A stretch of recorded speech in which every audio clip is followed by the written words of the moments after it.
Hi, Nia. Hi. Nia, Yes. talk about so mother of three. There were three. Why was you a little late coming? Well, for one, my daughter graduated, so she's Oh, moving into the real world. So I had to be there for yes. that. Yeah. So I got on a Friday flight, which went through DFW, and we were just in the air because of the storm and everything. So yeah, I sat on the tarmac for like 10 hours. Oh my Then they God. couldn't find a flight out. And Yeah. then, yeah, eventually I just stayed in the airport all night and caught a flight to Portland this morning. Got to Portland at 9:30, drove from Portland, got here. Oh my Got gone. gosh. And that's kind of what comes with just being a mother. Yeah, no, for sure. Because I mean, I'm always tired. Like I live my Yeah. life on autopilot. I've been to training feeling this way before, so it was really not like I didn't take a second thought when it was time to come here because I'm Yeah. like that's how I move all day. Like I can't think about how tired I am. I just got to keep going.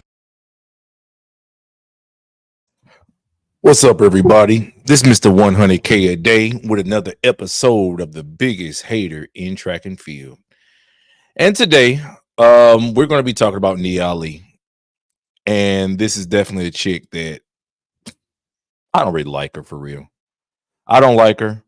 I feel like, well, let me just start right here. Nia Ali, she's had a pretty decorated career. If anybody has been following her and if anybody knows her history, is a very, very interesting career. She's had a lot of ups and downs. But we're going to start with the fact that she was a world champion.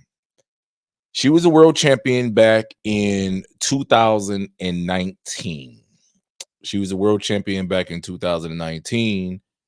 And she has had, some pretty good highs. She was world champion back in 2019. However, in 2016, if anybody knows her history, let's just go through her stats before I get started because there's some important things I want to speak on. So this is our World Athletics profile. Nia Ali, she's born in 1988. So just to start, guys, she's about to be 36 years old. She's 35 years old, about to be 36. She did not make the Olympic team this year. Thank God. I'm happy to see that she did not make the team. She got fourth. She failed epically, which is I'm happy to see because I'm not a fan of hers. Um, She's a 2-3 time baby mama. She got at least two baby daddies. Michael Tinsley is her other baby daddy. And I feel like just the interview that T was just doing with her, I feel like that takes precedent over her athletic accomplishments. Her being a mom, her being a mom, her being a mom. There's nothing wrong with being a mom. Great. But what about you as a competitor? There's always the backstory of nobody cares about your motherhood. We want to care about you as a competitor. Your family cares about your motherhood. Your sucker baby daddy cares about you in your motherhood. We don't care about your mother. We want to see how you perform as an athlete. And these sob stories and this little stuff that people like to do in order to build you up is completely ridiculous. I was very happy in 2022, just to be clear, y'all, when she crashed and burned at the World Championships in Eugene. That's she let it flat on her face. I like that look on her face. I was happy to see that happen to her. That she did not even make the podium in 2022 at the World Championships in Eugene. Of course, guys, she got the silver medal back in 2016 when Brianna Rondas McNeil. I just did a video on her. She won the gold. The Ali won the silver, and of course, that was a long, long time ago. That was a full 8 years ago. So Nia Ali's been around for a long time. Of course, like I said, she has multiple baby daddies. So I don't get the vibe with that. Andre DeGrasse, a Canadian guy. We already know what time it is with these Canadian guys. We know that they'll come swoop up anything. They don't care what they grab. So it's nothing for an American woman to swoop up a Canadian guy, a sucker. Plus, he got a fat contract. We know that for a fact. So yeah, he's a. We already know what his resume is. We already know. We saw how Drake got done by Kendrick Lamar. So we definitely can't have too much respect for Andre DeGrasse. And at the same time, this other, this is the type of time she's on, and I just don't get it. Uh, I don't respect it, and I think that the energy that a lot of these women have, they just go from guy to guy, track guy to guy. It's like Marion Jones did with Tim Montgomery and even Over Dudley Thompson. It's like, how many baby daddies you gonna have? How many you gonna have? And I think that is unfortunate that guys out here fall for this type of game. But to each his own. But back to her performances. So in her other disciplines, her personal records, I feel like she's ran 11.2, which isn't too bad. She ran it this year, but it didn't help her when it came to the 100 meter hurdles because she still didn't make the team. So she ran a few hundreds this year and got her personal best of about 11.2, which is about the time that typically the top 100 meter runners, 100 meter hurdle women run in the open 100, except maybe a Gail Devers or something like that. I can't remember too many women going under 11 seconds other than Gail Devers. It's been a long time since she's ran a 200. I think 2016 is the last time they have her registered with a 24:20. And she's run the 800 too, and that was 2016. She ran the 800. Maybe it was I don't know why she ran the 800, maybe just to stay in shape, but that's something that she did. 60-meter hurdles. She hasn't run the 60 too much lately either. I don't know why. Maybe she's better in the latter half of the race. So she probably doesn't feel comfortable running the 60-meter hurdles. But her 100-meter hurdles, her all-time top performances, 12:30. She ran 12:37 this year.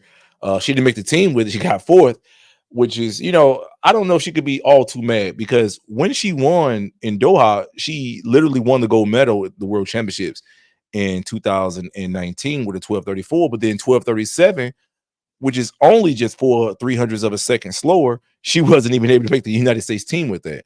So I don't know when in history somebody has never been able to make a team running 12:37. It just goes to the depth, tells the depth of how talented this current pool of 100-meter hurdlers is from the United States. So I think it's something, I don't really think she has much to be upset about. She's still a baby mama and she can go enjoy her motherhood now that her season is basically over. Well, there probably some meets later on the year she can go to, but I still feel like she can still enjoy motherhood now that she failed in the most important part of the season. That was the Olympic trials. So we can see, go to her Instagram page, she's definitely a Nike sponsored. She's a Nike sponsored athlete. So she's, still out there. It's not like she's dumpster juice. I won't call her dumpster juice, but she definitely got, a lot of things going for herself. So this is her and Andre DeGrasse showing up at Trayvon Bromel's wedding. This is them the wedding party. Now everybody know how I feel about Trayvon Bromell. He's a sucker too. Got married, fell off. We fell off before. He was always soft. I've always said that. And Andre DeGrasse. So I mean, I don't know what's up with these guys. These track guys, I really don't have a lot of respect for them. Some of them pick good women, some of them don't. I can at least respect Trayvon's choice of women because he got a women who, for a guy who has money. Typically, when guys have money, have careers, have things going for themselves, traditionally men don't choose women who already have kids. That's just something with a guy with money. It's just something that they don't do. So for Andre DeGrasse to choose Nia Ali, now I don't have a problem with Nia Ali as far as her having kids. That's her resume. That's what she chose to do. She got, like I said, her other baby daddy's Michael Tinsley, who already showed. But for Andre DeGrasse to pick her as his wife and have kids with her, multiple kids, it's a little it's a thing that's out of the norm. So that's Trayvon Bromell with his red bone that he has. I'm going to probably slide in her DMs later on, based on me and his interaction. And this is her Instagram page, and tell me what you guys think about Nia Ali. You think she's still ready to be a world-class hurdler, or you think she needs to go be a 36-year-old mom, just go ahead and hang it up and go retire? She didn't make the team. She's still competitive. I think she can still make a lot of money, do a lot of great things, in the sport for real. I think she could. I personally think that 12:3 is nothing to be shy about. I feel like if she wanted to and still be around for the next Olympics, she probably could switch. If I was her, I would switch to Canada. Her husband's from Canada. She's married to a Canadian guy. Go get Canadian citizenship, transfer to Canada, and say you moved up there and use that as a way to bypass the United States. I feel like I got a video coming out very soon about things I feel like American people can do, because I feel like Nia Ali fell victim to that. America has 40 million Black Americans, well-funded, crazy resources here in the United States. And I think it's crazy that a lot of American women just basically, and men too, are great performers still. 12:3 is nothing to sneeze at, but still can't even make an Olympic team because it's so competitive. So I feel like that's what she probably should go run for Canada. Based on the fact her husband's there, she's married there, she has half Canadian kids. So yeah, I really at least one of her children, at least two of her children, I mean. So I definitely don't think it would be a loss for her to go do that. And she could still probably have a long career because I know 12-3 in Canada is like she'd take over the world. You know, I just feel like, you know, having her sit at home and being able to run 12-3 in an Olympic year, I feel like it's really unfortunate. But it is what it is. It's part of the game, and that's just what on the block where the shots go bang. That's just how the game works when you are from a place like the United States. So, you know, right now I feel like she's at the fork in the road. I don't like United States women in the 100 hurdles is going to slow down anytime soon. So I feel like, you know, now would be a good time to go ahead and switch citizenships and maybe extend her career for a lot longer than otherwise would. I feel like it's something a lot of Americans should do: run the Virgin Islands, run to Puerto Rico, and establish residency there. Then transfer, abide by the transfer rules and represent those places. I think it's a much easier path to chart. You'll make a lot more money. You have a lot more longevity in the sport. And I feel like ultimately your fourth place that she got running 12:37 will not be in vain, because America is a very cruel place to be a track and field athlete.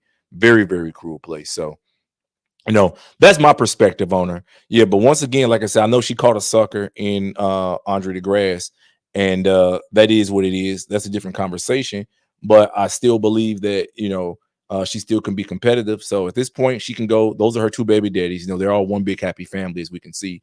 So at this point, you know, she can go focus on being a mom, and hopefully they won't be asking her constantly, like T just did, constantly about being a mom. They'll ask her more about her performances and how she's going to perform at the next big meet. So let me know, guys, know what you think in the comments. You think Nia Ali should retire, or do you think she should continue, or maybe go switch citizenship, go switch countries, and go represent maybe Canada or something like that?